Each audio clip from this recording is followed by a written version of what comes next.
चार तत्व मिलते हैं तो पांचवें तत्व की उत्पत्ति हो जाती है, और पांचवें तत्व की जब उत्पत्ति हो जाती है तो वो चेतन हो जाता है। जड़ से चेतन की उत्पत्ति कैसे हो सकती है, ये माना नहीं जा सकता है। और वो उदाहरण देते हैं, जैसे पान में कोई रंग नहीं है, चूना में कोई रंग नहीं है, सुपारी में कोई रंग नहीं है, कत्था में कोई रंग नहीं है, लेकिन जब इनका मिश्रण किया जाता है तो एक लाल रंग की उत्पत्ति हो जाती है।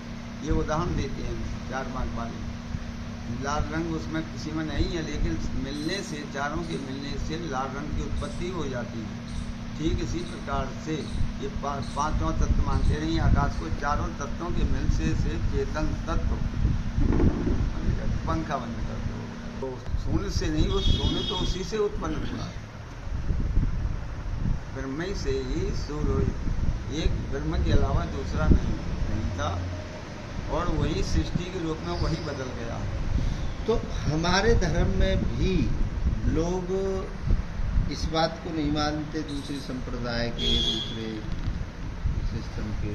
और ऐसा है कि मैंने बताया नहीं मानते हैं। अगर सबका एक मत होता तो 6 शास्त्र बनने की क्या जरूरत थी?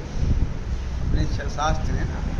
अगर सबका, सभी हमारे आचार्यों का एक मत होता तो 6 शास्त्र नहीं होना चाहिए, कि शास्त्र होना चाहिए, लेकिन नहीं माना है। किसी ने द्वैत को माना है, किसी ने द्वैत को माना है, किसी ने विशिष्टाद्वैत को माना है। एक वेदांत है जो आदिगुरु शंकराचार्य जी ने प्रतिपादन किया कि एक अद्वैत के अलावा कुछ है नहीं। तो हम अद्वैतवादी हैं, वो दूसरी मानते रहे भाई। कोई सांग को मानता है, कोई योग को मानता है, लेकिन आदिगुरु शंकराचार्य जी, आप उनकी शंकर दिग्विजय पढ़ेंगे पुस्तक, तो सारे उनको बौद्ध धर्म को, जैन धर्म को, और ये तुम्हारे सांग को, योग, मीमांसा, सभी को काट दिया। क्योंकि सांख्य है, वो आत्मा और परमात्मा को एक नहीं मानता है। वो हमारी उपनिषदों के मंत्री हो जाएंगे, सब गलत हो जाएंगे।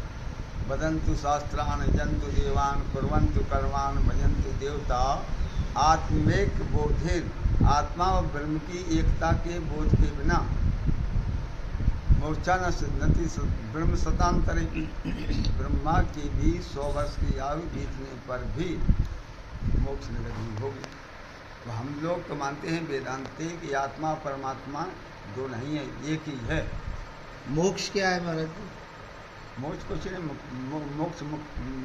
मोक्ष ये एक तरह से मोक्ष की ये बात है कि जहाँ हमने बंधन मान लिया है, बंधन, ये आत्मा में कोई बंधन नहीं है। आत्मा तो मोक्ष ही स्वरूप है, पूछा जाए तो। आत्मा को समझाना नहीं पड़ता है। आत्मा शुद्ध है, बुद्ध है, निरंजन है, निराकार है, अद्वितीय है, अखंड है, उसके विशेषण हैं। और जड़ शरीर समझ नहीं सकता है। गड़बड़ी ये हुई, ये जड़ शरीर और आत्मा के बीच में ये चिदाभास आ गया है। ये चिदाभास में गड़बड़ी हुई, उसको मन कह लीजिए, जीव कह लीजिए, कोई भी, उसमें हमें कोई परेशानी नहीं है। जीव कहो, मन कहो, चिदाभास कहो, कुछ भी कह लीजिए उसको। यहाँ इसको गड़बड़ी हुई, इसको लगा कि बंधन है, तो उसके लिए सारे उपाय किए जाते हैं कि बंधन है तो फिर मोक्ष, उसी के मोक्ष को समझाया जाता है। सारी दार मदार है, वो मणि को समझाने में लग जाती है। इसका जो ब्रह्म है, जो अंदर हमारे, जिसको जीव अंदर कहले, तो बाहर सब जगह समाया हुआ है। जो समाया हुआ है, उसका कोई अवधि रहता है कि इतने दिन रुकेगा यहाँ पे फिर चला जाएगा? उसकी कोई अवधि नहीं है, सारी अवधि उसी के अंतर है। वो महाकाल है, काल से वो परे है। देश काल सजाति विजाति सुगत भेद से वो परे है। उसे कोई उसमें जाति है ही नहीं, उसमें न सजाति है, न विजाति है, सुगत भेद भी नहीं है उसमें। वो तो सबसे परे है। इसलिए जो मैंने लिखा है उधर पे महामंत्र, ये है ऋग्वेद का, परात परोहम। परात वो सबसे परे हुए हैं। जैसे चौपाई आती है, विषय करण सुर जीव समेता, सकल एक से एक सचेता, सब कर जिसका विषय से, इंद्रियों से, अंतःकरण से, जीव से, सब कर परम प्रकाशक जोई, राम अनादि अवध पद सोई। वो राम है जो सबको प्रकाशित कर रहा है। वो इसके द्वारा जीव प्रकाशित होता है, इंद्रियां प्रकाशित होती हैं, इंद्रियों की देवता प्रकाशित होते हैं, शरीर प्रकाशित होता है। वो परात्पर हो, वो किसी से प्रकाशित नहीं है, सबसे परे से परे है, वो है। चलो बहुत बढ़िया महाराज। अपने इच्छा के ऊपर लिखा, बिन संतोष न काम न साए। जब तक आदमी को संतोष नहीं होगा, कामनाएं पूरी होंगी। तीन है वो आवश्यक अवस्थाएं। ये कहने का मतलब है, ये अर्थशास्त्र का, अर्थशास्त्र रहा मेरा BA का, फिलोसफी भी रही है मेरा BA का। तो अर्थशास्त्र में कहा गया आवश्यकताएं होती हैं, रोटी, कपड़ा और मकान। ये बाबूजी हो चाहे बाबा जी हो, इसको तीन की जरूरत पड़ेगी, इनके बिना नहीं रह सकता है। शरीर का निर्वाह नहीं से होता है, तो ये तो आवश्यकता है, इसकी पूर्ति तो करना पड़ेगी। बाकी जितनी भी हैं वो सब इच्छाएं हैं।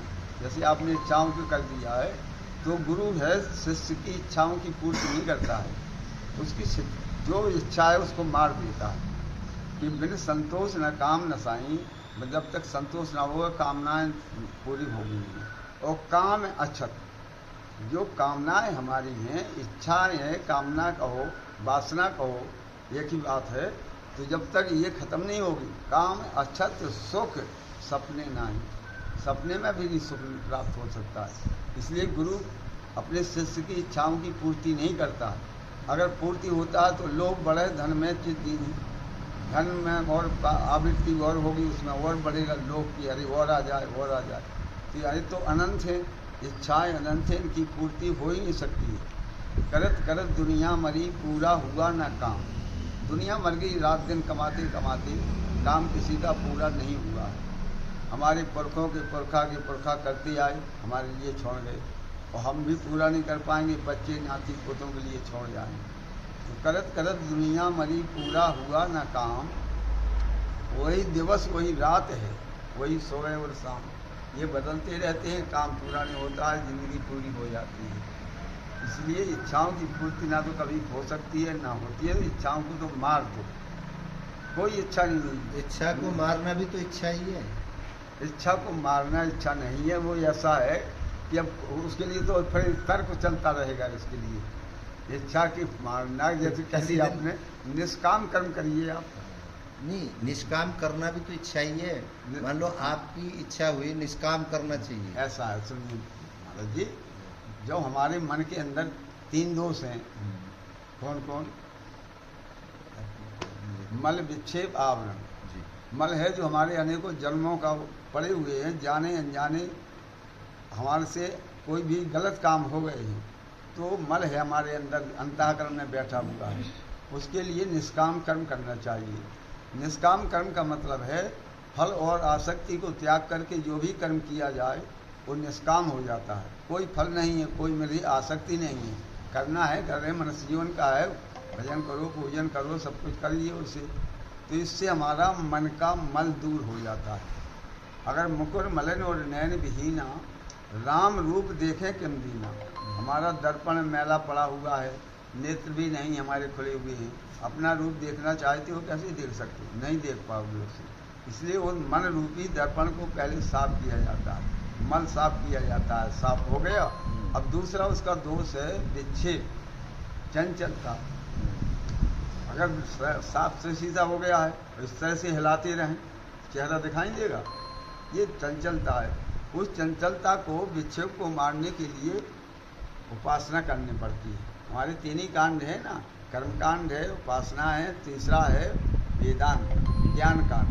तो पहला कर्मकांड तो हमारा यही, निष्काम कर्म करके हमारा मन का मैल दूर हो जाता है। दूसरा जो है विक्षेप, उसके लिए हम माला पकड़ा देते हैं। माला पकड़ो, माला में जब मन है एकाग्र, तब उसके लिए सहारा चाहिए कोई।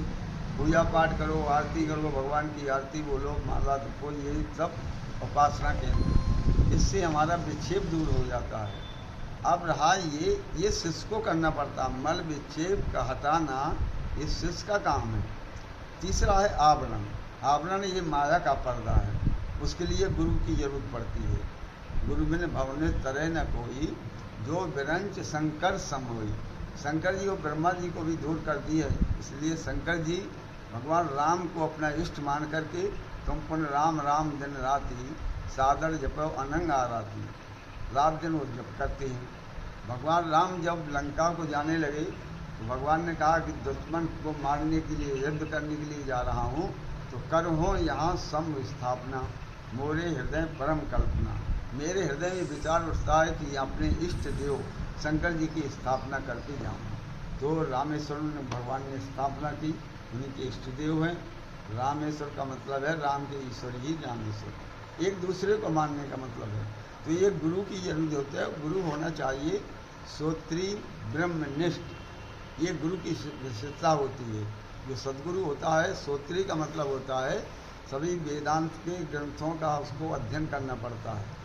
यदि सारे वेदांत के ग्रंथों का अध्ययन नहीं किया है, शिष्य प्रश्न करेगा, उत्तर नहीं दे पाएगा, काय का सद्गुरु है। वो देह निष्ठ न होकर के वो ब्रह्मनिष्ठ हो जाता है, आत्मा में ही रमण करता है, अपने स्वरूप में ही इसकी स्थिति होती है। ऐसा श्रोत्री ब्रह्मनिष्ठ गुरु कहलाता है, वो आवरण हटा देता है। ठीक है। इसलिए अरे उसका फोन आ रहा है।